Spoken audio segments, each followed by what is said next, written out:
ஆக்சுவலாக ஒருத்தங்க கிட்ட நம்ம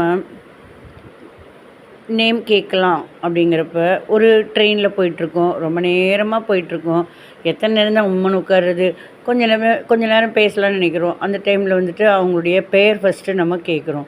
உங்கள் பெயர் என்ன அப்படின்னு நம்ம கேட்டோம்னா, உங்கள் வேலையை பாருங்கன்னு சொல்லிடுவாங்க. வாட் இஸ் யுவர் நேம் அப்படின்னு நம்ம கேட்க முடியாது. உங்கள் பேர் என்ன அப்படிங்கிறத வாட் இஸ் யுவர் நேம்னு கேட்டால் அவங்க வேலையை பார்த்துட்டு போங்கன்னு சொல்லுவாங்க. அது இங்கிலீஷில் mind your business, mind your own business அப்படிம்பாங்க. வேலையை பார்த்துட்டு போ அப்படின்னு. ஆனால் இதை வந்து தன்மையாக எப்படி கேட்கலாம்? மே ஐ நோ யுவர் நேம்? உங்கள் பேரை நான் தெரிஞ்சுக்கலாமா? அப்போ அவங்க சொல்லுவாங்க ஐம். சந்தோஷமாக சொல்கிறேனே, with pleasure, with pleasure I'm அப்படின்னு சொல்லிட்டு, இப்போ என் பேர் பத்மஸ்ரீ. அப்போ with pleasure I'm Mrs Padmashri அப்படின்னு நான் சொல்கிற மாதிரி அவங்கவுங்க பேர். இப்போ ஒரு பையனாக இருந்தால் ஐம் மிஸ்டர் மோகன் அப்படின்னு அவங்கவுங்க பேரை சொல்லிக்கலாம். சரிங்களா?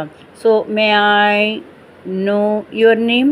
நோனா KNOW தெரிஞ்சுக்கிறது. May I know your name?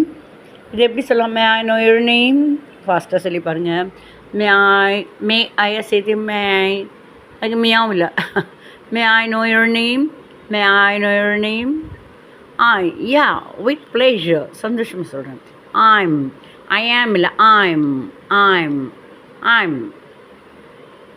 I'm Padmashri, I'm Mrs Padmashri. அந்த மாதிரி சொல்லலாம். ட்ரை பண்ணுங்கள். பிடிச்சிருந்ததுன்னா சப்ஸ்கிரைப் பண்ணுங்கள்.